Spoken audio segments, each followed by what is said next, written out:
கர்த்தருக்கு ஸ்தோத்திரம் உண்டாவதாக. இந்த காலை நேரத்தில் தியானத்திற்காக தெரிந்து கொள்ளப்பட்ட வேத பகுதி அது மார்க் எழுதின நற்செய்தி நூல், மார்க் எழுதின சுவிசேஷம் 2ஆம் அதிகாரம் 1 முதல் 12 வசனங்கள். The Gospel according to Mark chapter 2 verses 1 to 12. சில நாட்களுக்கு பின்பு அவர் மறுபடியும் கப்பர்நகூமுக்கு போனார். அவர் வீட்டில் இருக்கிறார் என்று ஜனங்கள் கேள்விப்பட்டு உடனே வாசலுக்கு முன்னும் நிற்க இடம் போதாதபடிக்கு அநேகர் கூடி வந்தார்கள். அவர்களுக்கு வசனத்தை போதித்தார். அப்பொழுது 4 பேர் ஒரு திமிர்வாதக்காரனை சுமந்து கொண்டு அவரிடத்தில் வந்தார்கள். ஜனக்கூட்டத்தின் நிமித்தம் அவருக்கு சமீபமாய் சேரக்கூடாமல் அவர் இருந்த வீட்டின் மேற்கூரையை பிரித்து திறப்பாக்கி திமிர்வாதக்காரன் கிடக்கிற படுக்கையை இறக்கினார்கள். இயேசு அவர்கள் விசுவாசத்தை கண்டு திமிர்வாதக்காரனை நோக்கி, மகனே, உன் பாவங்கள் உனக்கு மன்னிக்கப்பட்டது என்றார். அங்கே உட்கார்ந்திருந்த வேதபாரகரில் சிலர், இவன் இப்படி தேவதூஷணம் சொல்லுகிறது என்ன? தேவன் ஒருவரே அன்றி பாவங்களை மன்னிக்கத்தக்கவர் யார் என்று தங்கள் இருதயங்களில் சிந்தித்துக் கொண்டிருந்தார்கள். அவர்கள் தங்களுக்குள்ளே இப்படி சிந்திக்கிறார்கள் என்று இயேசு உடனே தம்முடைய ஆவியில் அறிந்து அவர்களை நோக்கி, நீங்கள் உங்கள் இருதயங்களில் இப்படி சிந்திக்கிறது என்ன? உன் பாவங்கள் உனக்கு மன்னிக்கப்பட்டது என்று சொல்லுவதோ, எழுந்து உன் படுக்கையை எடுத்துக்கொண்டு நடவென்று சொல்லுவதோ எது எளிது? பூமியிலே பாவங்களை மன்னிக்க மனுஷகுமாரனுக்கு அதிகாரம் உண்டு என்பதை நீங்கள் அறிய வேண்டும் என்று சொல்லி திமிர்வாதக்காரனை நோக்கி, நீ எழுந்து உன் படுக்கையை எடுத்துக்கொண்டு உன் வீட்டுக்கு போ என்று உனக்கு சொல்லுகிறேன் என்றார். உடனே அவன் எழுந்து தன் படுக்கையை எடுத்துக்கொண்டு எல்லாருக்கும் முன்பாக போனான். அப்பொழுது எல்லாரும் ஆச்சரியப்பட்டு, நாம் ஒரு காலம் இப்படி கண்டதில்லை என்று சொல்லி தேவனை மகிமைப்படுத்தினார்கள். அல்லேலூயா. கர்த்தருக்கு ஸ்தோத்திரம் உண்டாவதாக. இயேசு கிறிஸ்து ஒரு தன்னிகரற்ற ஒரு தனி புருஷன். இயேசு கிறிஸ்து ஒப்புமை இல்லாத ஒரு தனி புருஷன்.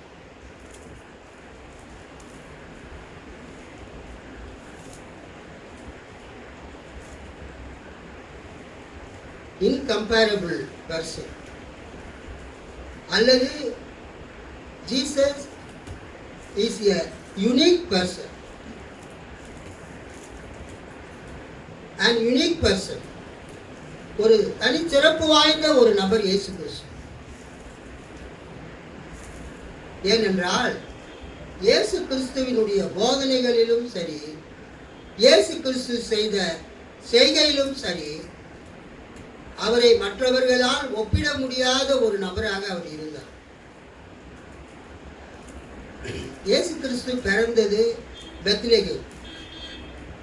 இயேசு கிறிஸ்து வளர்ந்தது நாசரேத். இயேசு கிறிஸ்து ஊழியம் செய்தது அல்லது ஊழியம் செய்வதற்கு தன்னுடைய ஒரு ஊராக வைத்துக் கொண்டது கப்பர்நகூம். ஆக இயேசுவின் வாழ்க்கையில இந்த 3 ஊர்கள், 3 பட்டணங்கள் மிக முக்கியத்துவம் பெறுகின்றன. இயேசு சிலுவையில் அறையப்பட்டு மரித்து அடக்கம் பண்ணப்பட்டு உயிர்த்தெழுந்து பரத்துக்கு ஏறி சென்றது எருசலேம். ஆக இந்த 4 ஊர்களையும் அதை குறித்து நாம் அறிந்திருப்பது அவசியம். இயேசு பிறந்தது பெத்லகேம். இயேசு வளர்ந்தது நாசரேத்து. இயேசு ஊழியம் செய்தது கப்பர்நகூமை தலைமையிடமாக கொண்டு அவருடைய ஊருக்கு வந்தார் என்று சொல்லும் அளவுக்கு இயேசு கப்பர்நகூமிலே அவர் வாழ்ந்தார். அதன் பிறகு இயேசு சிலுவையில் அறையப்பட்டு மரித்து அடக்கம் பண்ணப்பட்டு உயிர்த்தெழுந்து பரத்துக்கு ஏறி சென்ற ஊர் வந்து எருசலேம். ஆக இப்பொழுது நாம் இந்த கப்பர்நகூமை பற்றி பார்க்கிறோம். சில நாட்களுக்கு பின்பு அவர் மறுபடியும் கப்பர்நகூமுக்கு அவர் போனார். கப்பர்நகூம் நாகூம் தீர்க்கதரிசியின் ஊர் என்று அழைக்கப்படுகிறது. கப்பர்நகூம் கப்பர்நகூம் என்பது நாகூம் தீர்க்கதரிசியினுடைய ஊர். பழைய ஏற்பாட்டிலே நாகூம் என்கிற ஒரு தீர்க்கதரிசி இருந்தார். அந்த நாகூம் என்கிற தீர்க்கதரிசி கப்பர்நகூமை சேர்ந்தவர் என்று கருதப்படுகிறது. ஆகவே நாகூம் தீர்க்கதரிசியின் ஊர் கப்பர்நகூம் என்று அது கருதப்பட்டிருக்கலாம். கப்பர்நகூம் நாசரேத்திலிருந்து கிழக்கு பக்கமாக இருக்கிறது. கிட்டத்தட்ட 20 மைல் 32 கிலோமீட்டர் தூரத்தில் நாசரேத்திலிருந்து கிழக்கு பக்கமாக கப்பர்நகூம் இருக்கிறது. அந்த கலிலேயா கடல் அல்லது திபேரியா கடல் அல்லது அந்த கெனசரேத்து கடலுடைய வடமேற்கு பக்கத்திலே இந்த கப்பர்நகூம் இருந்தது. கர்த்தருக்கு ஸ்தோத்திரம். இந்த கப்பர்நகூம் இயேசுவினுடைய வாழ்க்கையில மிக முக்கியமான ஒரு இடத்தை வகிக்கிறது. இயேசுடைய ஊழியத்தை பற்றி படிக்கும் பொழுது என்ன சொல்றாங்கன்னா, த கிரேட் கலிலேயன் மினிஸ்ட்ரி என்று அழைக்கிறார். இயேசுவினுடைய 33 வருட வாழ்க்கையிலே அவர் 3 ஆண்டுகள் ஊழியம் செய்தார். அந்த 3 ஆண்டுகளிலே இயேசு கிறிஸ்து கலிலேயாவை மையமாக கொண்டுதான் அதிகமாக அவர் ஊழியம் செய்தார். ஆக வேத பண்டிதர்கள் இயேசு கலிலேயாவில் செய்த ஊழியத்தை எப்படி அழைக்கிறார்கள்? The great Galilean ministry. இயேசு கலிலேயாவில் செய்த மாபெரும் ஊழியம். ஏனென்றால் மத்தேயு, மார்க்கு, லூக்கா இது 3மே சமநோக்கு நற்செய்திகள். ஆங்கிலத்தில் சினாப்டிக் காஸ்பல் என்று அழைக்கப்படுகிறது. மத்தேயு, மார்க்கு, லூக்கா இந்த 3 நற்செய்திகளும் 3 சுவிசேஷங்களும் இயேசு யோவானிடத்தில் ஞானஸ்நானம் பெற்ற பிறகு கலிலேயாவில் ஊழியம் செய்து, கலிலேயா வடக்கில் இருக்கிறது, கலிலேயாவிலிருந்து படிப்படியாக அவர் கீழே வந்து தெற்கில் வந்து எருசலேமுக்கு வந்து அவர் ஊழியம் செய்த போது பிரதான ஆசாரியர்கள், சதுசேயர் வேத பாரகர்கள் அவரை பிடித்து சிலுவையில் அறிந்து அவரை சாகடிக்கிறதை, கொல்லுகிறதை அவர்கள் அந்த மத்தேயு, மார்க்கு, லூக்காவிலே வரிசை கிரமமாக குறிப்பிடுகிறார்கள். ஆகவே இந்த மத்தேயு, மார்க்கு, லூக்காவிலே இயேசு செய்த ஊழியத்திலே கலிலேயாவில் அவர் செய்த ஊழியம்தான் அதிகப்படியானது. அல்லேலூயா. ஆனால் யோவான் நற்செய்தியிலே இயேசு கிறிஸ்து எருசலேமை மையமாக கொண்டு ஊழியம் செய்கிறார். யோவான் ஏன் வேறுபடுகிறது என்றால், மத்தேயு, மார்க்கு, லூக்காவிலிருந்து யோவான் நற்செய்தியில எருசலேமுக்கு அவர் முக்கியத்துவம் கொடுக்கிறார். இயேசுவினுடைய ஊழியம் திரும்ப திரும்ப எருசலேமை மையமாக கொண்டே இருக்கும். இயேசு கிட்டத்தட்ட 3-4 தடவைகள் எருசலேமுக்கு வருகிறதை அவர் காண்பிக்கிறார் யோவான். அது மட்டுமல்ல, யோவான் நற்செய்தியிலே யூதர்களுடைய பண்டிகைகளின் அடிப்படையிலே இயேசு ஊழியம் செய்வதாக காட்டப்படுகிறது. இந்த சினாப்டிக் காஸ்பல் சமநோக்கு நற்செய்தியில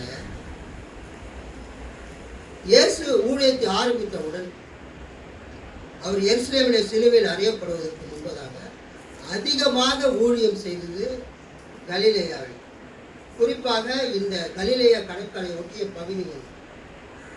இந்த கப்பர்நகூமின் சிறப்பு என்றால் அது இயேசுவின் ஊர் என்று அழைக்கப்படுகிறது. மத்தேயு 9:1 நாம் வாசிப்போம் என்றால், யாராவது வாசிங்க. மத்தேயு 9:1. அப்பொழுது அவர் படவில் ஏறி இக்கரைப்பட்டு தம்முடைய பட்டணத்திற்கு வந்தார். He came to his city. அவர் தம்முடைய பட்டணத்திற்கு வந்தார். He came to his town or he came to his city. தம்முடைய பட்டணம் என்பது எதை குறிக்கிறது? கப்பர்நகூமை குறிக்கிறது. அந்த கப்பர்நகூமிலே இயேசு செய்த அற்புதங்கள் நிறைய பண்ணியிருக்கிறார். சிக்னிஃபிகண்ட் மிரக்கிள்ஸ், குறிப்பிடத்தக்க அற்புதங்களை இயேசு கப்பர்நகூமிலே செய்திருக்கிறார். ராஜாவின் மனிதனின் மகனை இயேசு சுகமாக்கின சம்பவம் இந்த கப்பர்நகூமிலே நடக்கிறது. அல்லேலூயா, கர்த்தருக்கு ஸ்தோத்திரம். பேதுருவின் மாமியை சுகமாக்கின சம்பவம் கப்பர்நகூமோடு தொடர்புடையது. 100க்கு அதிபதியின் வேலைக்காரனை சுகமாக்கின சம்பவம், அந்த ராஜாவின் மனுஷன் அந்த கப்பர்நகூமிலிருந்து தான் போறார். அதனால்தான் கப்பர்நகூமோடு தொடர்புடையது. பேதுருவின் மாமியை சுகமாக்கினது கப்பர்நகூமில் தான். மத்தேயு 8:14. 100க்கு அதிபதியினுடைய வேலைக்காரனை இயேசு சுகமாக்கினது மத்தேயு 8:5 கப்பர்நகூம். அடுத்தது யவீரு பற்றி நாம் கேள்விப்பட்டிருக்கிறோம். யவீர் யாரு? ஜெப ஆலய தலைவர். நம்ம மறக்க முடியாத ஒரு நிகழ்ச்சி. அந்த ஜெப ஆலய தலைவனாகிய யவீருவினுடைய ஜைரஸ், அந்த யவீருவின் மகளை இயேசு உயிரோடு எழுப்பினது 12 வயதுள்ள ஒரு பெண். அவள் மரித்து விட்டார். அந்த 12 வயதுள்ள அந்த பெண்ணை இயேசு உயிரோடு எழுப்பினது இந்த கப்பர்நகூமினுடைய ஒரு அற்புதம். ஆக ராஜாவின் மனிதன் நான் கப்பர்நகூமை சேர்ந்தவன், அவன் மகனை இயேசு சுகமாக்கினார். யோவான் 4:47. பேதுருவின் மாமியை, பேதுருவின் மனைவியின் தாயாரை இயேசு சுகமாக்கினார். அதுவும் கப்பர்நகூம் தான். மத்தேயு 8:14. 100க்கு அதிபதியின் வேலைக்காரனை இயேசு சுகமாக்கினார். அதுவும் கப்பர்நகூமில் தான். மத்தேயு 8:5. ஜெப ஆலய தலைவனுடைய மகளை, யவீருவின் மகளை இயேசு உயிரோடு எழுப்பினது இந்த கப்பர்நகூமில் தான். மத்தேயு 9:18-26. பழைய ஏற்பாட்டின் காலத்திலே இந்த கலிலேயா என்ற ஒரு நகரம், அந்த மாநிலம் கப்பர்நகூம் இருக்கிற பகுதி பழைய ஏற்பாட்டின் காலத்தில் செபுலோன் நப்தலி என்ற 2 கோத்திரங்களுக்கு கொடுக்கப்பட்டது. ஆதியாகமம் 49:13, யோசுவா 19:10-32 ஆகிய வசனங்களை நாம் பார்த்தோம் என்றால், அந்த செபுலோன் நப்தலி என்ற அந்த பட்டணங்களுடைய பெயர்கள் அங்கு வருகிறது. அந்த செபுலோனும் நப்தலியும் பழைய ஏற்பாட்டிலே யோசுவாவினால் அந்த செபுலோன் கோத்திரத்துக்கும் நப்தலி கோத்திரத்துக்கும் கொடுக்கப்பட்டது. புதிய ஏற்பாட்டின் காலத்திலே அந்த பகுதி கலிலேயா மாநிலம் என்று அழைக்கப்பட்டது. அல்லேலூயா. அங்கு வசித்தவர்கள் அந்த அளவுக்கு வசதியானவர்கள் அல்ல, ஏழைகள். யூதேயாவில் வசித்தவர்கள் எல்லாரும் செல்வந்தர்கள். ஆனால் கலிலேயாவில் வசித்தவர்கள் ஏழைகள். இயேசு தனது ஊழியத்தில் நீங்க பார்த்தீங்கன்னா அவர் செல்வந்தர்களை விட ஏழைகளை அதிகமாக நேசித்தார். அதனால்தான் இயேசு கிறிஸ்து உயிரோடு எழுந்த பிறகு அவர் உங்களுக்கு முன்பதாக கலிலேயாவுக்கு போகிறார் என்று சொல்லப்பட்டது. ஊழியக்காரர்களுக்கு பயிற்சி கொடுக்கும்போது எங்களுக்கு கொடுக்கக்கூடிய முதலாவது பயிற்சி என்னவென்றால், போதனை என்னவென்றால், ஊழியக்காரர்கள் உங்களுக்கு காணிக்கை கொடுக்கிறார்கள் என்பதற்காக, உங்கள் ஊழியத்தை தாங்குகிறார்கள் என்பதற்காக வசதியானவர்களுக்கும் செல்வந்தர்களுக்கும் நீங்கள் என்னவாகிவிடக்கூடாது, அவர்களுக்கு ஆதரவாளர்களாக மாறிவிடக்கூடாது.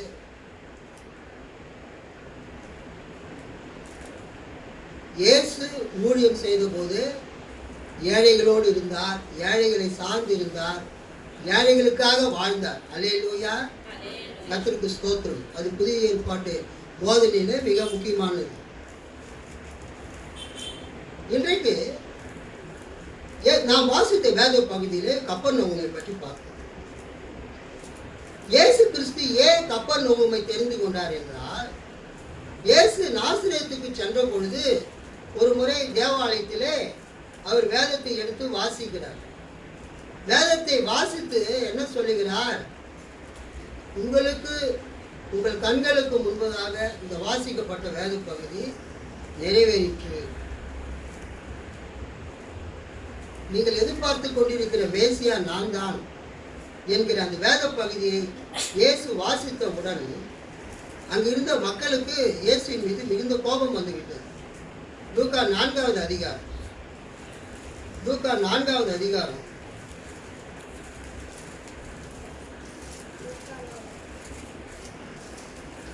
16ஆம் வசனம். தாம் வளர்ந்த ஊராகிய நாசரேத்துக்கு அவர் வந்து தம்முடைய வழக்கத்தின்படியே ஓய்வு நாளில் ஜெப ஆலயத்திலே பிரவேசித்து வாசிக்க எழுந்து நின்றார். அல்லேலூயா.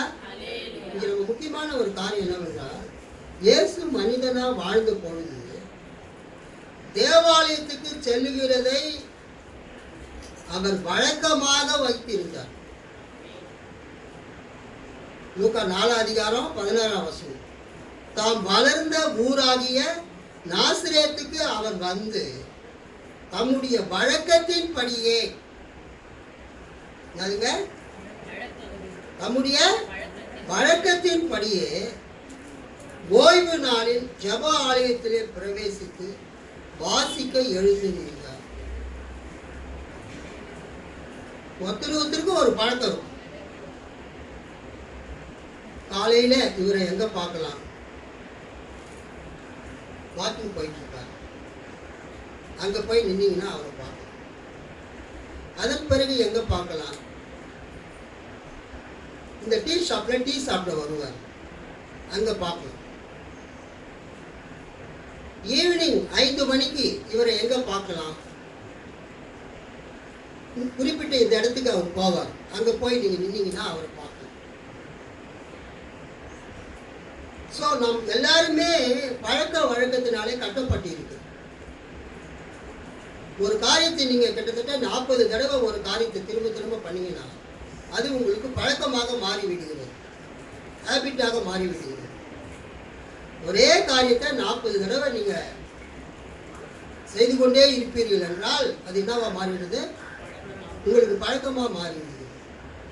இயேசு கிறிஸ்து தேவனாக இருந்தாலும் அவர் இந்த பூமியிலே வாழ்ந்த பொழுது அவருக்கு ஒரு பழக்கம் இருந்தது. என்னவென்றால், ஓய்வு நாள் ஆனா அவர் ஜெபாலயத்துக்கு போனார். ஒரு தடவை ஆபிரகாம் லிங்கனை பார்க்கறதுக்கு ஆபிரகாம் லிங்கனுடைய நண்பர் அவர் வீட்டுக்கு வந்தார். ஆபிரகாம் லிங்கன் யாருங்க? அமெரிக்காவில் ஜனாதிபதியாக இருந்தவர்.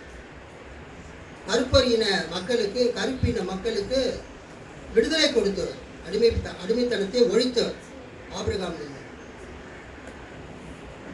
அப்ப அவர்கிட்ட வந்த உடனே அவருடைய மகன் சொல்றாரு, அப்பா வெளியில போயிருக்காங்க, இல்லை நான் அர்ஜென்ட்டா அவரை பார்க்கணும், அவர் வர்றதுக்கு எப்படி இருந்தாலும் 1 மணி நேரம் ஆகும். ஐயோ ரொம்ப நான் பிஸியா வந்திருக்கிறேன், அவர் எங்க இருக்கிறாருன்னு சொல்லுங்க, நான் போய் பார்க்குறேன். எங்க அப்பாவை ஏற்கனவே நீங்க பார்த்துருக்கிறீங்களான்னு கேட்டேன். இல்லை நான் பார்த்தது இல்லை, ஆபிரகாம் லிங்கன் கேள்விப்பட்டிருக்கிறேன், அவர் நான் டைரக்டா பார்த்தது இல்லை. இப்போ அவன் பையன் சொல்லியிருக்காரு, நேராக நம்ம ஊரில் இருக்கிற ரயில்வே ஸ்டேஷனுக்கு போகணும். அங்கே தங்களுடைய லக்கேஜுகளை, மூட்டை முடிச்சுகளை தூக்க முடியாமல் நிறைய பேர் கஷ்டப்பட்டுருப்பாங்க. ஒருத்தர் வாலண்டியராக போயிட்டு, நான் உங்களுக்காக இந்த மூட்டையை சுமக்கலாமா, நான் தூக்கிட்டு வரலாமா, உங்களுக்கு நான் ஹெல்ப் பண்ணலாமான்னு ஒருத்தர் கேட்டு அவர் என்ன பண்ணுவார், ஓடி ஓடி குறிப்பாக வயதானவர்களுக்கு உதவி செய்து கொண்டிருப்பார். நீங்கள் அங்கே ஒரு 5 நிமிஷம் 10 நிமிஷம் நீங்கள் வேடிக்கை பார்த்தீங்கன்னாலே ஒரு குறிப்பிட்ட ஆள் போய் ஒருத்தராக பார்த்து அந்த அவங்க கொண்டு வந்திருக்கிற பெட்டிகளை, மூட்டை முடிச்சுகளை தூக்கிட்டு போயிட்டு அவங்களுக்கு வண்டியில் ஏற்றுறதுக்கும் அல்லது ட்ரெயினில் ஏற்றுறதுக்கும் உதவி செய்வார். அவர் தான் நீங்கள் தேடி வந்து ஆபிரகாம் லிங்கன். இங்கே வந்தவருக்கு ஒரே ஷாக்காக இருந்தது. ஏன்னா ஒரு அமெரிக்க ஜனாதிபதி அவருடைய மகன் வந்து தன் தந்தையை அறிமுகப்படுத்தும் போது இப்படி அறிமுகப்படுத்துகிறாரே என்று சொல்லி நம்பவில்லை. அவருடைய ஸ்பேர் டைமில் அதை அவர் பண்ணியிருக்கிறார் ஆபிரகாம் லிங்கன்.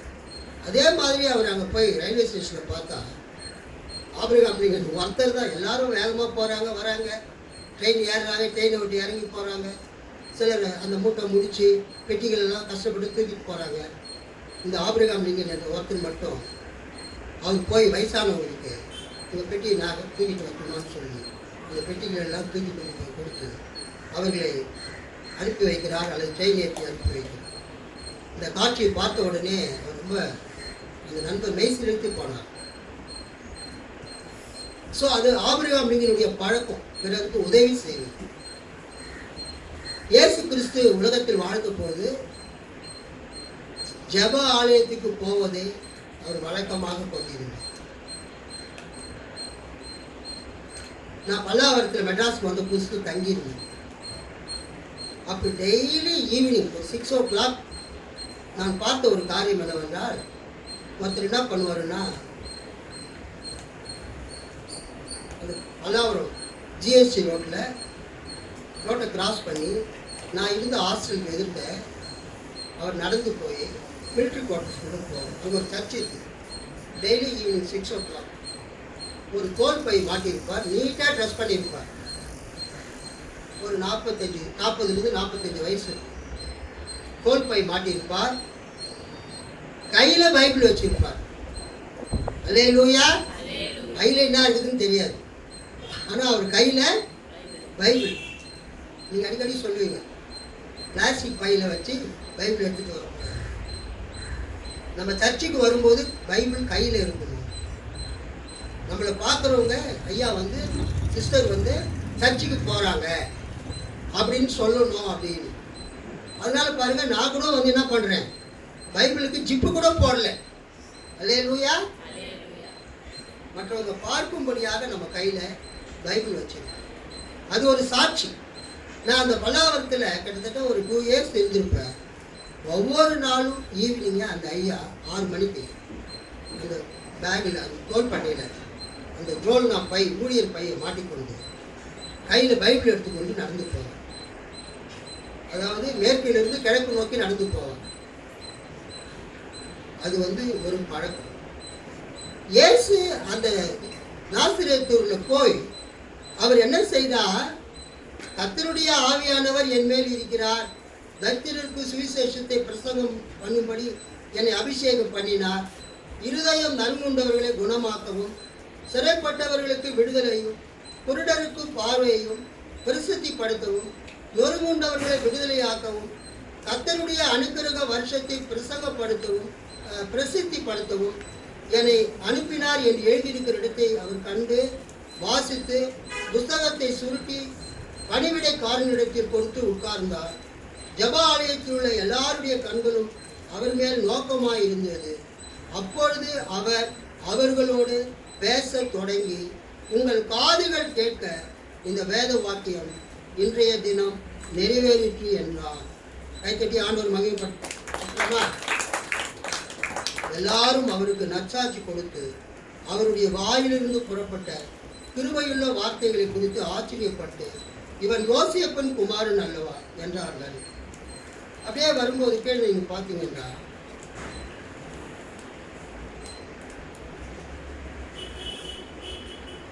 இருபத்தெட்டு 29 ஜபாலயத்தில் இருந்த எல்லாரும் இவைகளை கேட்ட பொழுது கோபம் மூண்டு எழுந்திருந்து அவரை ஊருக்கு புறம்பே தள்ளி தங்கள் ஊர் கட்டப்பட்டிருந்த செங்குத்தான மலையின் சிகரத்திலிருந்து அவரை தலைகீழாய் தள்ளிவிடும்படிக்கு அவ்விடத்திற்கு கொண்டு போனார்கள்.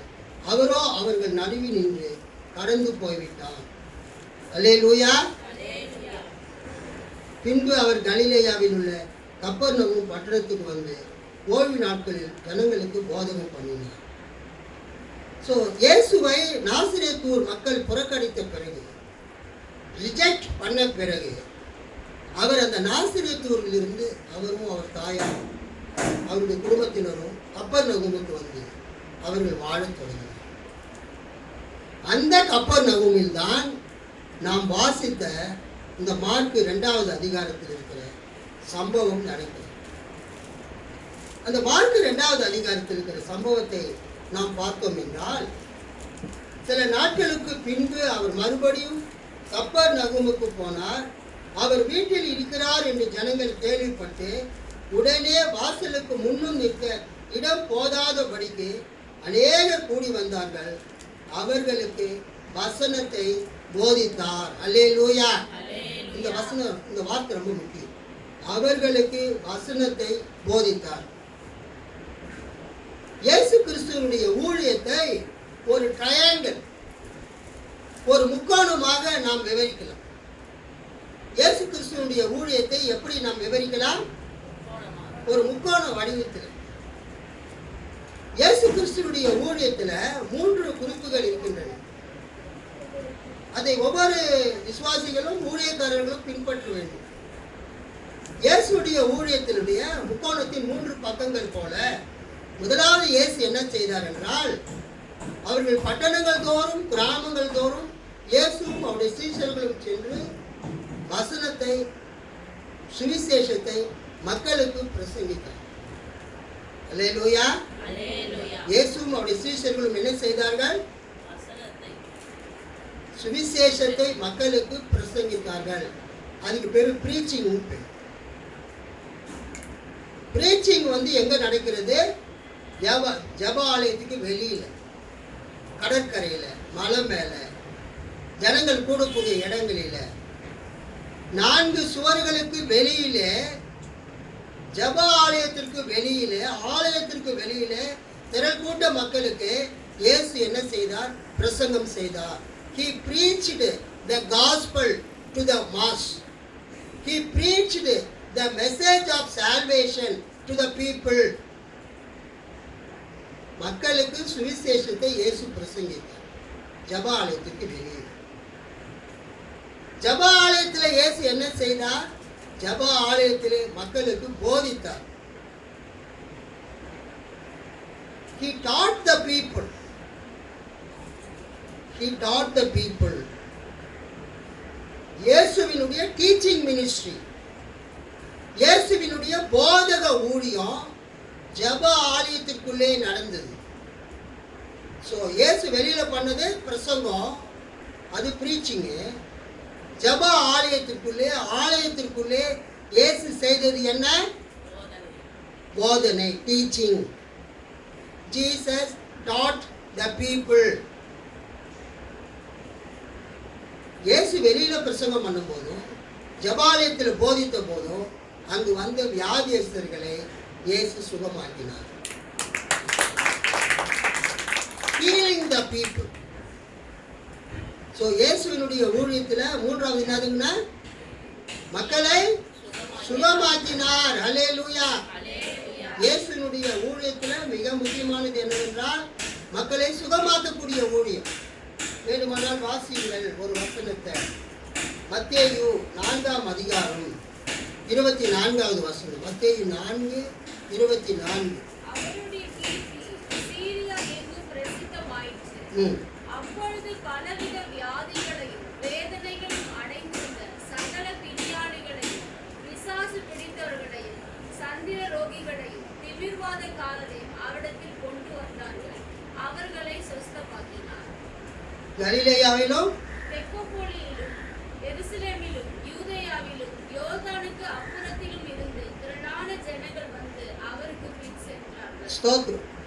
அப்பொழுது பலவித வியாதிகளையும் வேதனைகளையும் அடைந்திருந்த சகல பிணியாளிகளையும், பிசாசு பிடித்தவர்களையும், சந்திர ரோகிகளையும், திமிர்வாதக்காரரையும் அவரிடத்தில் கொண்டு வந்தார்கள். அவர்களை சொஸ்தமாக்கினார். அல்லேலூயா. ஸோ இயேசுவினுடைய ஊழியம் 3 வகைப்படுகிறது. 1, ஜனங்களுக்கு அவர் சுவிசேஷத்தை பிரசங்கித்தார், preaching the gospel. 2வது, ஜெப ஆலயத்திற்குள்ளே இயேசு கிறிஸ்து வசனத்தை போதித்தார். அல்லேலூயா. He taught the people, teaching ministry. வெளியிலும் சரி, ஜெப ஆலயத்திற்குள்ளும் சரி, அவர் அன்றைக்கு வந்த வியாதியஸ்தர்கள் அத்தனை பேர்களையும் இயேசு சுகமாக்கினார். He healed the people. ஆக இயேசுவை நீங்க அர்ப்பணை பண்ணி பார்த்தீங்கன்னா ஒரு முக்கோணத்தை தான் நீங்க பார்க்க முடியும். இயேசு பிரசங்கம் செய்தார், preaching. இயேசு போதித்தார், teaching. இயேசு மக்களை குணமாக்கினார். ஹீலிங். அல்லேலூயா. அல்லேலூயா. இங்கு இயேசுவினுடைய ஊழியத்துல நீங்க பாத்தீங்கன்னா இயேசு எப்போதுமே பிரசங்கித்து மக்களுக்கு போதித்து மக்களை சுகமாக்குற வேலையை செய்தார். அவர் பிரசங்கம் செய்தாரு, அவர் போதித்தாரு, மக்களை சுகமாக்கினார். இந்த மார்க் 2வது அதிகாரத்துல ஒரு திமிர்வாதக்காரனை சுகமாக்கின ஒரு சம்பவத்தை நாம் பார்க்கிறோம். நான் ஒரு முறை நம்ம மோகன் ஐயாவுடைய மாமனார் 100 வயசுக்கு மேல அவர் வாழ்ந்தார். யாசப்பாடியில அவர் சர்ச்சை இருக்கிறது. அந்த சர்ச்சுக்கு நான் போயிருந்தேன். அப்ப அந்த பாஸ்டர் யாசலார சப்பா அந்த சபையில என்னை பேச கூப்பிட்டு இருந்தாரு. நான் பிரசங்கம் பண்ணேன். அப்போ அவர் சொன்னார், போன வாரம் சதீஷ் சிங் தன்ராஜ் வந்து பிரசங்கம் பண்ணாரு. ஒரு திமிர்வாதக்காரனை 4 பேர் தூக்கிட்டு வந்த சம்பவத்தை பற்றி அவர் பேசினாரு. அந்த 4 பேருடைய பெயர்கள் எழுதப்படவில்லை. பைபிள்ல 4 பேரு சுமந்து கொண்டு வந்தார்கள், தூக்கி கொண்டு வந்தார்கள் இருக்கிறது. அவங்க பேர் கொடுக்கப்பட்டிருக்கிறதா? பைபிள்ல சில அரிய பெரிய காரியங்கள் செய்தவர்களுடைய பெயர்கள் குறிப்பிடப்படவில்லை. ஆனால் அவர்களை பற்றி அங்கு எழுதப்பட்டிருக்கிறது. 4 பேரு ஒரு ஆளை இயேசு கிட்ட தூக்கிட்டு வராங்க. அந்த ஆள் ஒரு திமிர்வாதக்காரன், ஒரு பெராலிசிஸ் என்ற வியாதியினாலே பாதிக்கப்பட்டவன். அவனுடைய பேரும் அங்கு கொடுக்கப்படவில்லை. அந்த 4 பேருடைய பேரும் அங்கு கொடுக்கப்படவில்லை. ஆனால் அந்த 4 பேருக்கும் இயேசுவின் மீது விசுவாசம் இருந்தது. இவனை இயேசுவிடத்தில் தூக்கி சென்றால் இயேசு இவனை சுகமாக்கி விடுவார் என்று அவர்கள் நினைத்து இயேசுவிடத்தில் தூக்கி வந்தார்கள். அங்கு இயேசுவிடம் செல்வதற்கு வழி இல்லாதபடியினால் அந்த வீட்டுக்கு பக்கத்தில் சைடில் படிக்கட்டு இருக்கு. நீங்கள் பழைய காலத்து வீடெல்லாம் பார்த்தீங்கன்னா வீடு கட்டிட்டு என்ன பண்ணுவாங்க, சைடில் படிக்கட்டு. அது பழைய காலத்து டைப். ஸோ வீட்டுக்கு சைடில் படிக்கட்டு இருக்கு, மாடிக்கு போகணும். அவங்க அந்த படிக்கட்டு வழியாக அந்த திமிர்வாதக்காரனை தூக்கி கொண்டு மேலே சென்று இயேசு இருக்கக்கூடிய இடத்துக்கு கீழே அவர்கள் வந்து காங்கிரீட் பில்டிங்லாம் அப்போ கிடையாது, பலகைகளை பரப்பி வைத்திருப்பார்கள். அல்லது அந்த மங்களூர் ஓடுகள் மாதிரி செவ்வக வடிவ ஓடுகள் அல்லது சதுர வடிவ ஓடுகளை பரப்பி வைத்திருப்பார்கள். அந்த ஓடுகளை எல்லாம் பிரித்து விட்டு அல்லது மர பலகைகளை அகற்றிவிட்டு இயேசு உட்கார்ந்து இருக்கக்கூடிய அந்த இடத்திலே அந்த திமிர்வாதக்காரனை அவன் படுக்கையோடு இயேசுவிடத்துக்கு இறக்குகிறார். இயேசு பிரசங்கம் செய்து கொண்டிருந்த போது அந்த திமிர்வாதக்காரன் படுக்கையோடு இயேசுவுக்கு முன்பு வருகிறார். இயேசு அண்ணாந்து பார்க்கிறார். 4 பேர் கயிறுகளை கட்டி அவனை இயேசுவிடத்தில் இறக்குகிறார். வெளியில் கூட்டம் இருந்தபடியினால் அவர்களால் அவனை தூக்கி கொண்டு இயேசுவிடத்துக்கு வர முடியவில்லை. இயேசு திமிர்வாதக்காரனின் விசுவாசத்தை கண்டு சுகமாக்கினதாக அந்த பைபிளில் எழுதப்படவில்லை. இயேசு யாருடைய விசுவாசத்தை பார்க்கிறார்? அந்த 4 பேருடைய விசுவாசத்தை பார்த்து அந்த திமிர்வாதக்காரனை சுகப்படுத்துகிறார். கைகளை கட்டி ஆண்டவர். உங்க வீட்டுக்கு பக்கத்தில் இருக்கிறவங்க வியாதியா இருக்கிறாங்க, நோய் நொடியில் இருக்கிறாங்க, கஷ்டத்தில் இருக்கிறாங்க, துன்பத்தில் இருக்கிறாங்க, பசி பட்டினியில் இருக்கிறாங்க, பலவிதமான பிரச்சனையில இருக்கிறாங்க. அவங்களுக்கு இயேசு பற்றி தெரியாது. நீங்க சொல்லி அவங்களை இயேசுவின் இடத்திற்கு அழைத்து வரணும். அல்லேலூயா. உங்கள் விசுவாசத்தை பார்த்து இயேசு அவர்கள் பிரச்சனையை தீர்த்து வைத்தார். கர்த்தருக்கு ஸ்தோத்திரம்.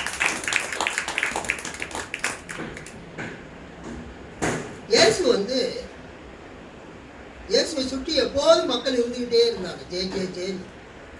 ஏன்னு சொன்னா அவர் செய்கிற அற்புதங்களை, அவர் செய்கிற அதிசய செயல்களை, அடையாளங்களை பார்ப்பதற்காக ஜனங்கள் எப்போதும் இயேசுவோடவே இருந்தாங்க. They wanted to see the miracles performed by Jesus Christ. இயேசு கிறிஸ்துவினால் செய்யப்படுகிற அற்புதங்களையும் அடையாளங்களையும் வல்ல செயல்களையும் பார்ப்பதற்காக இங்க நம்ம பிள்ளைங்கெல்லாம் கிரிக்கெட் மேட்ச் பார்க்குறாங்க இல்லையா, போயிட்டு ஸ்டேடியத்தில் நம்ம கிரிக்கெட் மேட்சை வந்து டிவியில் பார்க்குறோம் இல்லையா ஆர்வத்தோடு. அதே மாதிரி இயேசுவின் காலத்தில் ஜனங்கள் ஆர்வத்தோடு அவரை சூழ்ந்திருந்தாங்க அவர் செய்கிற அற்புதங்களை பார்ப்பதற்காக. ஆனால் இயேசு என்ன செய்தார் என்றால், அற்புதங்களை செய்வதற்கு முன்பதாக அவர்களுக்கு அவர் கடவுளுடைய வார்த்தையை பிரசங்கம் செய்தார். அல்லேலூயா. சோ இயேசுனுடைய ஊழியத்தில் மிகவும் முக்கியமானது என்னவென்றால், preaching the word of God. தேவனுடைய வசனத்தை இயேசு தன்னிடம் அந்த மக்களுக்கு அவர் போதித்தார். இரண்டாவது, அவர்களை இயேசு சுகமாக்கினார். அந்த போதனைகள் வந்து பிரீச்சிங்கா இருக்கலாம், டீச்சிங்கா இருக்கலாம். ஆனா இயேசு கடவுளுடைய வார்த்தையை, தேவனுடைய வார்த்தையை மக்களுக்கு அவர் போதித்தார். இங்க அதை தான் அவர் செய்தார். இரண்டாவது வசனம், அவர்களுக்கு வசனத்தை போதித்தார். He taught them the word of God. கர்த்தருக்கு ஸ்தோத்திரம். ஒரு சில வசனங்களை நாம் வாசிக்கலாம்.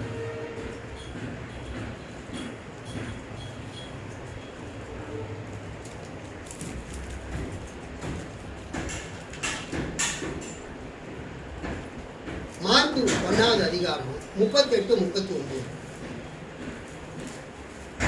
அவர்களை அவர் நோக்கி, அடுத்த ஊர்களிலும் நான் பிரசங்கம் பண்ண வேண்டுமாதலால் அவ்விடங்களுக்கு போவோம் வாருங்கள். இதற்காகவே புறப்பட்டு வந்தேன் என்று சொல்லி கலிலியா நாடெங்கும் அவர்களுடைய ஜெப ஆலயங்களில் அவர் பிரசங்கம் பண்ணி கொண்டும் பிசாசுகளை துரத்தி கொண்டும் இருந்தார். கர்த்தருக்கு ஸ்தோத்திரம். அல்லேலூயா. Simultaneously அவர் பிரசங்கம் செய்தார், பிசாசுகளை துரத்தினார். He preached the word. He exorcised the evil spirits, cast out the evil spirits, expelled the evil spirit from the people. So இயேசுவுடைய ஊழியத்தில் பிரசங்கமும் செய்தார், பிசாசுகளை துரத்தினார். மார்க்கு 3வது அதிகாரம் 14ஆம் வசனம்.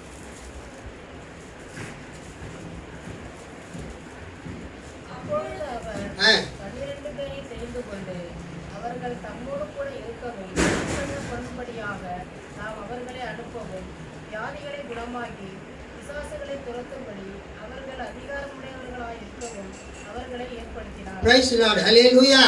இயேசு தமது சீஷர்களை தெரிந்து கொண்டது வியாதியஸ்தர்களை சுகமாக்குறதுக்காக மட்டும் இல்லை. அதுக்கு முன்பதாக அவங்க என்ன செய்ய வேண்டும்? அவர்கள் தம்மோடு கூட இருக்கவும் பிரசங்கம் பண்ணும்படியாக தாம் அவர்களை அனுப்பவும். ஊழியக்காரங்க பிரசங்கம் பண்ணணும், விசுவாசிங்க பிரசங்கம் பண்ணணும். அல்லேலூயா. கடவுளை பற்றி, கடவுளுடைய வெளிப்பாட்டை, கடவுளுடைய செய்தியை, கடவுளுடைய சுவிசேஷத்தை, கடவுளுடைய நற்செய்தியை ஜனங்களுக்கு அறிவிக்கணும். அதுக்கு அடுத்ததாக 6:12 மார்க் 6:12.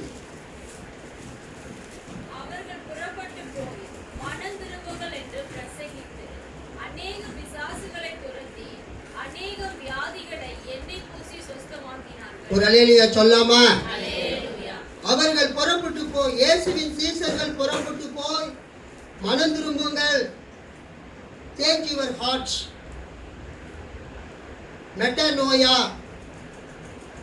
சேஞ்ச் ஆஃப் மைண்ட், உங்கள் மனதை திருப்பிக் கொள்ளுங்கள். அல்லேலூயா.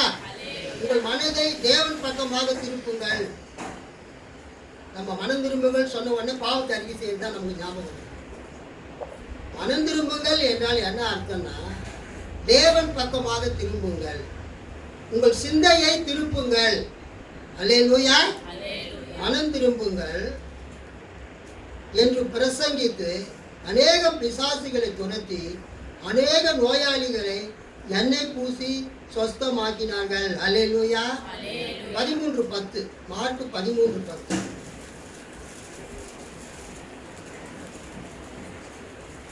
சகல ஜாதிகளுக்கும் சுவிசேஷம் முந்தி பிரசங்கிக்கப்பட வேண்டும்.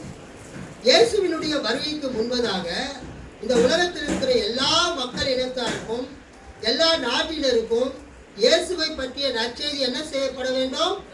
பிரசங்கிக்கப்பட வேண்டும். 14:9 மார்க் 14:9.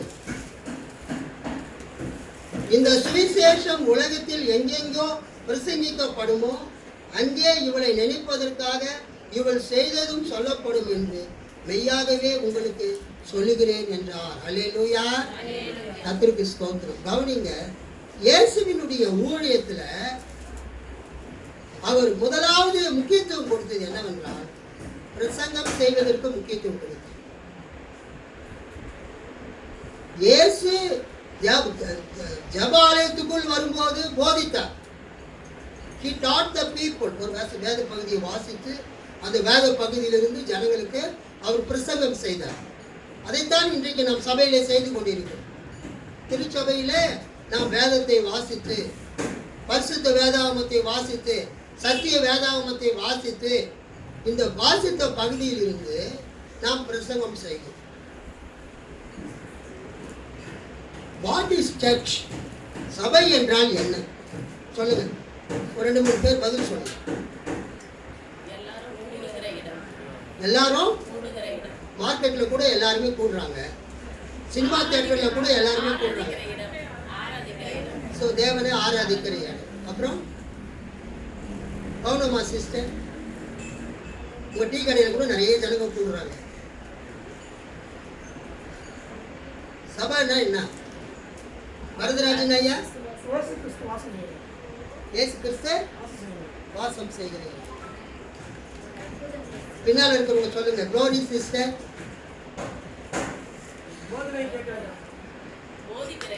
சரி சொல்லிட்டீங்க. சபைக்கு மார்ட்டின் புத்தர் அந்த ஜான் கால்வின் 2 பேரும் கொடுத்து விளக்கம் என்னவென்றால், பெண்டிகாஸ்டுக்காரங்களை கேட்டீங்கன்னா என்ன சொல்லுவாங்க? ரட்சிக்கப்பட்டவர்களுடைய கூட்டம் தான் சபைன்னு சொல்லுவாங்க. பொதுவான டெஃபினிஷன். பெண்டிகாஸ்டல் சர்ச் பாஸ்டர்ஸ் போதகர்கள் கொடுக்கிறது ரட்சிக்கப்பட்ட மக்களை கர்த்தர் அனுதினமும் சபையில கொண்டு வந்து சேர்த்தார். ஆக ரட்சிக்கப்படுகிறவர்களுடைய கூட்டம் தான் சபைன்னு சொல்லுவாங்க. ஆனால் ஒரு மிகவும் ஒரு அக்யூரேட்டான ஒரு டெஃபினேஷன் என்னன்னா, ஒரு வரையறை ஜான் கால்வினும் மார்ட்டின் லூத்தர் சொன்னது. Where the pure word of God is preached and the sacraments are given, there exists a New Testament church. எங்கே கலப்படம் இல்லாத, கலங்கம் இல்லாத, சுத்தமான பியூர் வேர்ட் ஆஃப் காட், தேவனுடைய வசனம் பிரசங்கிக்கப்படுகிறதோ, எங்கே சாக்கிரமந்துகள், கிருபையின் எத்தனங்கள், ஞானஸ்நானமும் திருவிருந்தும் கொடுக்கப்படுகிறதோ அங்கே ஒரு புதிய ஏற்பாட்டு சபை இருக்கிறது. கைத்தட்டி ஆண்டவர் மகிழ்ச்சி. சபை என்று சொல்லப்படுகிறது என்னவென்றால், அங்கு தேவனுடைய வசனம் பிரசங்கிக்கப்படும். அல்லேலூயா. தேவனுடைய வசனம் என்பது பைபிள், இந்த திருமறை, பரிசுத்த வேதாகமத்துடைய வசனங்கள் வாசிக்கப்பட்டு அந்த பரிசுத்த வேத புத்தகத்தில் இருந்து மக்களுக்கு இந்த வேத புத்தகத்தின் மூலமாக கடவுள் என்ன சொல்லுகிறார், தேவன் என்ன சொல்லுகிறார் என்று மக்களுக்கு பிரசங்கிக்கிற இடம்தான் திருச்சபை. திருச்சபையிலே கடவுளுடைய வசனம் போதிக்கப்படுகிறது. The pure word of God is preached. Bible சபையில பைபிள் படிக்காம பிரசங்கம் பண்றவங்களை பார்த்திருக்கிறீங்களா?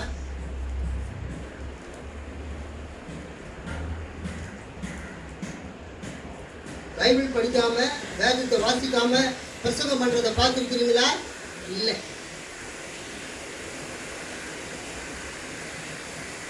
ஜான் பால்ராஜ்னு ஒரு ஐயா இருந்தார், ஒரு வேத பண்டிதர். அவரு பைபிளே கரைச்சி குடிச்சாரு. ஒரு தடவை அவர் பிரசங்கம் பண்றதுக்கு தினத்தூதி பத்திரிகையுடைய ஆசிரியர் அவர் மந்தவெளியில் இருக்கிற சென்ட் ஜான் சர்ச்சு கூப்பிட்டு, இந்த ஜான் பால்ராஜ் ஐயா. அப்ப அந்த ஜான் பால்ராஜ் ஒரு பெரிய வேத பண்டிதர். அவர் பைபிளை எடுக்காமலேயே மனப்பாடமும் ஒப்பிப்பார் வேத பகுதிகள். எங்க மைத்திரர் மோசஸ்க்குலாம் அவர் பைபிள் டீச்சராக இருந்திருக்கிறார். பிரதாப் சிங் ஐயா சர்ச்சில் ட்ரினிட்டி பைபிள் காலேஜில் எங்கள் மைத்திரர் படிக்கும்போது அங்கே அந்த ஜான் பால்ராஜ் வந்து பைபிள் டீச் பண்ணியிருக்கிறார். அதே மாதிரி ஜான் ஆசிர் முத்தியா ஏசிஐ சர்ச் கொரட்டூர்லையும் அவர் வந்து அந்த பைபிளை டீச் பண்ணியிருக்கிறார். பைபிளை எடுக்கவே மாட்டாராம். அல்லேலூயா. பல தடவை கிட்டத்தட்ட ஒரு 100 தடவைக்கு மேலே படிச்சிருப்பார்னு நினைக்கிறேன். பல தடவைகளை பைபிள் படிச்சதுனால பைபிள் இருக்கிற வசனங்கள்லாம் மனப்பாடமாக அவர் சொல்ல தெரியும். அவரை அந்த தினத்தூது பத்திரிகையினுடைய ஆசிரியர் அந்த செயின்ட் ஜான்ஸ் அந்த கத்தீட்ரலில் புத்தகம் ஒன்று கூப்பிட்ட போது பைபிளே இல்லாமல் போனார். அவர் கையில் எதுவுமே இல்லையா. இப்பொழுது வேத பண்டிதர் ஜான் பால்ராஜ் அவர்கள் வந்து பிரசங்கம் செய்வார்கள் என்று சொன்ன பிறகு இவர் போய் பிரசங்கம் செய்தாரா, இந்த வேத வசனத்தை வாசிப்போம் என்று சொன்னாரா. அவர் பிரசங்கம் பண்ணும்போது பல வசனங்களை அவர் மேற்கோள் காட்டியிருக்கிறார். கையில் நான் பேப்பர் வச்சிருக்கிற மாதிரி பிரசங்க குறிப்பு கூட அவருக்கு இல்லை. அவர் ஃபுல்லாக பேசி முடிச்சுட்டு அப்புறம் அவர் அந்த சர்ச்சிலேருந்து வெளியே வந்திருக்கிறார். நல்லபடியாக அவர் காணிக்கெல்லாம் கொடுத்து அனுப்பிச்சு வைக்கிறார். அப்போ அவர் போன பிறகு அந்த தினத்தூது பத்திரிகையினுடைய ஆசிரியர் அந்த ஐயா சொல்லியிருக்கிறாரு, இவர் எவ்வளோ பெரிய வேத பண்டிதராக இருந்தாலும் வேதத்தையே மனப்பாடமாக பிரசங்கம் பண்ணாலும் கையில் பைபிள் இருக்கணுமே. ஒரு சர்ச்சில் ஒரு ஊழியக்காரரை பிரசங்கம் பண்ண கூப்பிடும்போது அவர் வரும்போது அவர் ஊழியக்காரர் என்று மக்கள் எப்படி கண்டுபிடிப்பார்கள்? அவர் கையில் பைபிள். ஒரு பிரசங்கியார் என்றால் அவர் சர்ச்சுக்குள்ளே வரும்போது பிரசங்க பீடத்தில் ஏறும்போது அவர் கையில் வந்து பைபிள் இருக்கும். பைபிள் இருந்தால் ஈஸியாக மக்கள் அவரை ஊழியக்காரர் என்று கண்டுகொள்வார்கள். இவர் வந்து பைபிளை வந்து மனப்பாடமாக ஒப்புவிச்சா கூட அவர் நல்லா பேசினார், ரொம்ப அருமையாக பேசினார், பிரமாதமாக பேசினார். ஆனால் ஒரே ஒரு வருத்தம், அவர் கையில் பைபிள் இல்லாமல் வந்தார். இதை நான் ஏன் சொல்லுகிறேன் என்றால் அவர் எதுக்காக பைபிள் எடுக்காமல் போனார் எனக்கு தெரியாது. அந்த ஜான் பால்ராஜ் அவ்வளோ பெரிய ஊழியக்காரர். எந்த கேள்வி கேட்டாலும் அப்படியே கம்ப்யூட்டர் மாதிரி தன்னுடைய மெமரியிலேருந்து சொல்லிக்கிட்டே இருப்பான் வசனத்தை. பைபிளில் எந்த கேள்வி கேட்டாலும் பைபிளை எடுக்காமலேயே பதில் சொல்லக்கூடிய ஒரு ஆள் அவர் ஒருத்தர். அல்லேலூயா. ஆனால் சபைக்கு போகும்போது அவர் செய்த ஒரு சின்ன மிஸ்டேக் என்னவென்றால் கையில் பைபிள் எடுத்து அவர் பிரசங்கம் செய்தார். ஆனால் எல்லாருடைய மனதிலும் என்ன, ஏன் ஐயா பைபிள் எடுத்து தராமல் இருந்தார், பைபிளை வாசித்து பிரசங்கம் செய்யவில்லை. ஏனென்றால் இந்த வேத புத்தகத்தை நாம் தேவனுடைய வசனமாக விசுவாசிக்கிறோம். அல்லேலூயா. We believe this Bible is the word of God. இது தேவனுடைய வசனமும் இருக்கிறது, மனிதனுடைய வசனமும் இருக்கிறது. வேத புத்தகத்திலே கடவுளுடைய வார்த்தையும் இருக்கிறது, மனிதனுடைய வார்த்தையும் இருக்கிறது. ஏனால் இதை மனிதர்கள் தான் எழுதினார்கள் தேவ ஆவியினாலே. ஆனால் பொதுவாக இதை நாம் தேவனுடைய வார்த்தை என்று அழைக்கிறோம், வேர்ட் ஆஃப் காட் என்று அழைக்கிறோம், வெர்பம் டெய் லத்தீன் மொழியில அழைக்கிறோம். லுத்தரும் கால்வியலும் சொன்னாங்க, கலங்கம் இல்லாத, கலப்படம் இல்லாத பியூர் வேர்ட் ஆஃப் காட், சுத்தமான தேவனுடைய வசனம். அட்வர்டைஸ்மெண்ட் பார்க்கணும். கலப்படம் இல்லாத சுத்தமான நெய்யினால் தயாரிக்கப்பட்ட இனிப்பு வகைகள் இங்கே கிடைக்கும். உண்மைதானே நான் சொல்றது? அடையார் ஆனந்த பவன், சரவண பவன் ஹோட்டல்லாம் நீங்கள் போனீங்கன்னா இந்த வார்த்தை அவங்க எழுதி வச்சிருப்பாங்க, சுத்தமான கலப்படம் இல்லாத தூய நெய்யினால் தயாரிக்கப்பட்ட இனிப்பு வகைகள் இங்கே கிடைக்கும். ஒரு சர்ச்சு பியூர் சர்ச்சுனா அங்கு வரக்கூடிய மக்கள் அணிந்திருக்கிற ஆடைகளை வைத்தோ, போதகர் அணிந்திருக்கிற ஆடையை வைத்தோ அந்த சபையை நாம் ஒரு புனிதமான சபை என்று சொல்ல முடியாது. ஒரு சபையில் பியூர் வேர்ட் ஆஃப் காட், சுத்தமான தேவனுடைய வசனம் ஒரு சபையில் பிரசங்கிக்கப்படுமானால் அது தேவனுடைய சபை, அது புதிய ஏற்பாட்டு சபை. கை தட்டி ஆண்டவர் மகிழ்ச்சி. நீங்க அதுக்காக ஆண்டவருக்கு நன்றி செலுத்துங்க. கர்த்தர் உங்களுக்கு ஒரு சுத்தமான ஒரு புனிதமான வசனத்தை போதிக்கக்கூடிய ஒரு சபையிலே உங்களை அங்கத்தினர்களாக வைத்திருக்கிறார். அல்லேலூயா. இங்க நம்ம பாரம்பரியத்தை போதிப்பதில்லை, வசனத்தை தான் நம்ம போதிக்கிறோம். இரண்டாவது, ஒரு சபை என்றால் அங்கு சாக்கிரமந்தங்கள் வழங்கப்பட வேண்டும். சாக்ரமெண்ட்ஸ் மீன்ஸ் ஆஃப் கிரேஸ், கிருபையின் எத்தனங்கள். கிறிஸ்து செய்யும்படியாக நமக்கு கற்பித்த 2 காரியங்கள். ஒன்று, ஞானஸ்நானம் கொடுங்கள். இரண்டாவது, என்னை நினைவு கூறும்படி இதை செய்யுங்கள்.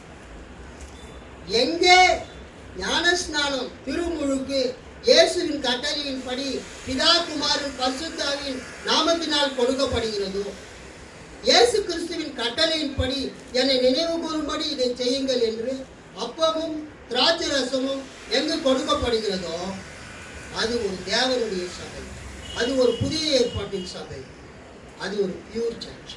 கைப்பற்றி ஆண்டவர் இயேசு கிறிஸ்து அற்புதங்களுக்கு முக்கியத்துவம் கொடுக்கவே இல்லை. நல்லா கவனிச்சுக்கணும். இயேசுடைய வாழ்க்கையை நீங்க படிச்சு பார்த்தீங்கன்னா இயேசு எதற்கு முக்கியத்துவம் கொடுக்கிறார்? வசனத்தை போதிப்பதற்கு முக்கியத்துவம் கொடுக்கிறார். இயேசு எங்கே சென்றாலும் வசனத்தை போதித்தார், சுவிசேஷத்தை பிரசங்கித்தார். இன்றைக்கு புதிய ஏற்பாட்டு காலத்தில் வசிக்கிற நாம் அற்புதங்களை, அடையாளங்களை, தீர்க்க தரிசனங்களை எதிர்பார்க்கிறது உண்மைதான்.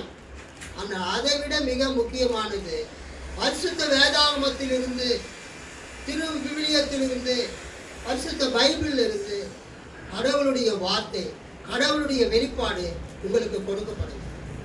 நீங்கள் பெற்றுக்கொள்ள வேண்டும். வசனத்தை நீங்கள் கேட்க வேண்டும். கர்த்தர் சொல்லுகிறதை நீங்கள் கேட்கும் பொழுது நீங்கள் ஆசீர்வதிக்கப்படுவீர்கள். இயேசு இந்த மார்க்கு 2:2 என்ன செய்தார்? அவர்களுக்கு வசனத்தை போதித்தார். அதன் பிறகு அந்த திமிர்வாதக்காரனை நோக்கி சொல்றாரு, மகனே, உன் பாவங்கள் மன்னிக்கப்பட்டது, நீ எழுந்து நடை என்று சொன்னார். ஏனென்றால் யூதர்கள் என்ன நினைத்தார்கள் என்றால், ஒரு மனிதனுடைய வியாதிக்கு காரணம் அவன் செய்த பாவங்கள் என்று நினைத்தார்கள். வாசிக்கலாம், யோவான் 9வது அதிகாரம். அங்கு ஒரு பிறவி குருடனை அவர்கள் பார்க்கிறார்கள். அவர் அப்புறம் போகையில், யோவான் 9:1, அவர் அப்புறம் போகையில் பிறவி குருடனாகிய ஒரு மனுஷனை கண்டார். அப்பொழுது அவருடைய சீஷர்கள் அவரை நோக்கி, ரபி, இவன் குருடனாய் பிறந்தது யார் செய்த பாவம்? இவன் செய்த பாவமோ இவனை பெற்றவர்கள் செய்த பாவமோ என்று கேட்டார்கள்.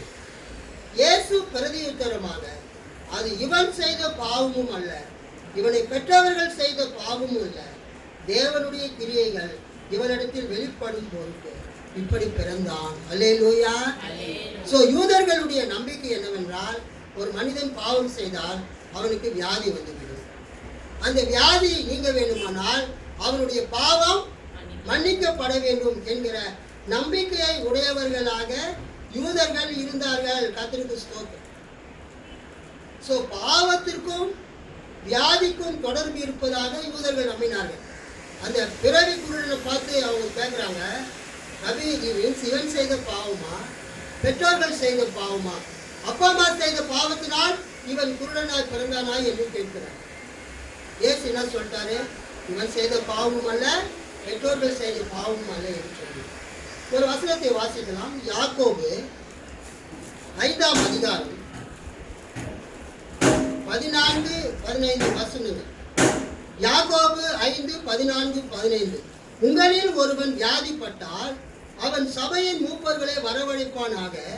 அவர்கள் கர்த்தருடைய நாமத்தினாலே அவனுக்கு எண்ணெய் பூசி அவனுக்காக ஜெபம் பண்ண கடவர்கள்.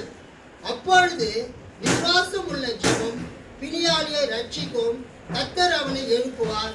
அவன் பாவம் செய்தவனானால் அது அவனுக்கு மன்னிக்கப்படும்.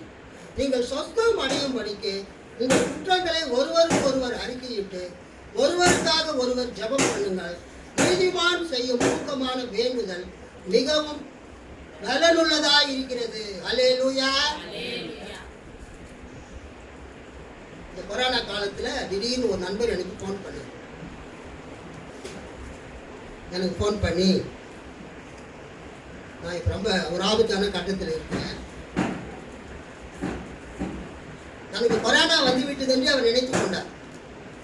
தான் சாக போகிறோம் என்று அவர் அறிந்து கொண்டார். எனக்கு ஃபோன் பண்ணி, நான் உங்களுக்கு விரோதமாக பேசுனது செஞ்சதெல்லாம் ஏதாவது இருந்தால் அவர் செஞ்சிருக்கிறார், பேசியிருக்கிறார். ஆனால் அந்த பாவ அறிக்கை கேட்கும்போது கூட ஒழுங்காக கேட்கல. அவர்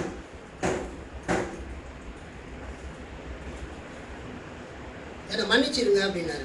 சரி உங்களுக்கு கொரோனா அட்டாக் ஆகிருக்கான்னு கேட்டேன். இல்லை ஒரே இருமலாக இருக்குது, நுரையீரல் ஓவர் சளியாக இருக்குது, அதனால உங்ககிட்ட மன்னிப்பு கேட்கணும்னு தோணுச்சு, அதனால உங்ககிட்ட மன்னிப்பு கேட்குறேன். எனக்கு அந்த நேரத்தில் எனக்கு அவங்க மேலே பயங்கர கோபம். நான் கேட்டேன், நான் உங்ககிட்ட தான் வந்தேன், அப்பயே நீங்கள் கேட்டிருக்கலாம்ல என்கிட்ட மன்னிப்பு. இப்போ சாக போகிற நேரத்தில் சாவு பயத்தில் எங்கே கடவுள் பரலோகத்துக்குள்ள விட மாட்டாருன்னு என்னை கேட்குறீங்களா? சரி போங்க அப்படின்னு சொல்லுங்க. ஆனால் அவர் உயிராக தான் இருக்கிறார், சாகலை. அல்லேலூயா. ஆனால் எனக்கு தெரியும் பயத்தினால அவர் என்ன மாதிரி எத்தனை பேருக்கு ஃபோன் பண்ணாரோ தெரியல. எல்லாருக்கும் ஃபோன் பண்ணியிருப்பார். யார் யாருக்கு விரோதமாக தப்பு பண்ணாரோ, துரோகம் பண்ணாரோ, பேசினாரோ, செஞ்சாரோ அவங்களுக்கெல்லாம் ஃபோன் பண்ணி அவர் மன்னிப்பு கேட்டிருப்பார். சரி எப்படியோ கர்த்தருக்கு ஸ்தோத்திரம், கர்த்தர் அவரை மன்னித்திருப்பார், கர்த்தர் அவருக்கு ஜீவனை கொடுத்துருப்பார். கிறிஸ்தவங்களுக்குள்ள ஒரு நம்பிக்கை என்னன்னா, ஞானஸ்தானம் எடுப்பதற்கு முன்பதாக ஒரு கிறிஸ்தவம் பாவம் பண்ணா அந்த பாவங்கள் மன்னிக்கப்படும். ஞானஸ்தானம் எடுத்த பிறகு ஒரு கிறிஸ்தவன் பாவம் செய்தால் அந்த பாவங்கள் மன்னிக்கப்படாது. அது மன்னிக்கப்படாமலேயே இருக்கும். மரணத்திற்கு பிறகு நியாய தீர்ப்புல வந்து நிற்கும். இதற்காகவே கான்ஸ்டன்டைன் மகாராஜா, கான்ஸ்டன்டைன் தி கிரேட், ஞானஸ்தானத்தை தள்ளி போட்டுக்கொண்டே வந்தார். அதுக்கு அவர் சொன்ன காரணம், நான் ராஜாவாக இருக்கிறேன், பாவம் செய்வதற்கு நிறைய வாய்ப்புகள் இருக்கிறது, மதுபானம்லாம் அருந்தக்கூடிய வாய்ப்பு இருக்கிறது, நாடகம் அந்த காட்சிகள்லாம் பார்க்கக்கூடிய வாய்ப்பு இருக்கிறது, ஆகவே நான் சாகிறதுக்கு முன்னால் ஞானஸ்தானம் எடுத்துக்கிறேன்னு தள்ளி போட்டுக்கொண்டே வந்தார். அதுக்கு காரணம் அப்போது இருந்த சபையின் உபதேசம். ஞானஸ்தானம் எடுத்த பிறகு பாவம் செய்தால் மன்னிப்பு கிடையாது. ஞானஸ்தானம் எடுக்கும்போது அந்த தண்ணீரிலே அவங்க நதியில் ஆற்றுல போய் ஞானஸ்தானம் எடுப்பாங்க. அப்போ அந்த ஆற்றுல இருக்கிற தண்ணி உடம்புல இருக்கிற அழுக்கெல்லாம் அடிச்சுட்டு போகிற மாதிரி இயேசு கிறிஸ்துவின் ரத்தம் ஒரு மனிதனுடைய வாழ்க்கையில் இருக்கிற பாவங்களை கழுவி அடித்து கொண்டு போய்விடும் என்பது அவர்கள் நம்பிக்கை. ஆகவே கடைசியில் கான்ஸ்டன்டைன் மரண படுக்கையில் இருக்கும்போது அவர் கூட இருந்த அந்த யூசேபியஸ் மற்றும் பல பேராயங்கள்லாம் போய் அவருக்கு சுடுதண்ணியினால் தண்ணி எடுத்து அவர் தலையில் தெளித்து அவருக்கு ஞானஸ்தானம் கொடுத்தாங்க. அதன் பிறகு தான் அந்த தெளிப்பு ஞானஸ்தானம் அதிகாரப்பூர்வமாக வந்தது. அல்லேலூயா, கர்த்தருக்கு ஸ்தோத்திரம். நான் அதை பற்றி இங்கே பேச வரல. ஞானஸ்தானம் எடுத்த பிறகு பாவ மன்னிப்பு இல்லை என்கிற உபதேசம் இருக்கிறதுனால நிறைய கிறிஸ்தவங்க என்ன பண்ணுறாங்கன்னா, அந்த சாவதற்கு முன்பதாக தப்பு பண்ணவங்க கிட்ட மன்னிப்பு கேட்குறாங்க. அல்லேலூயா. யார்கிட்ட தப்பு பண்ணவோ அவங்க கிட்ட மன்னிப்பு கேட்குறாங்க. இதைத்தான் நம்ம யாக்கோபில் படித்தோம். யாக்கோபு 5:14-15 உங்கள் பாவங்களை ஒருவருக்கு ஒருவர் அறிக்கை செய்து என்ன பண்ணுங்க, சொஸ்தமாகுங்கள், மன்னிப்பு கேளுங்கள் என்று அங்கு சொல்லப்பட்டிருக்கிறது. யாக்கோபு 5:14-15 நாம் படித்தால் 16 நீங்கள் சொஸ்தம் அடையும்படிக்கு உங்கள் குற்றங்களை ஒருவருக்கு ஒருவர் அறிக்கையிட்டு ஒருவருக்காக ஒருவர் ஜெபம் பண்ணுங்கள், நீதிமான் செய்யும் ஊக்கமான வேண்டுதல் மிகவும் பலமுள்ளதாக இருக்கிறது. நான் உங்களுக்கு விரோதமாக தப்பு பண்ணியிருந்தா உங்ககிட்ட மன்னிப்பு கேட்குறேன். அதை நீங்கள் மன்னிக்க முடியாதுன்னு சொல்லக்கூடாது. நீங்கள் மன்னிப்பு கேட்குறவங்களுக்கு நீங்கள் மன்னிப்பு கொடுக்கணும்.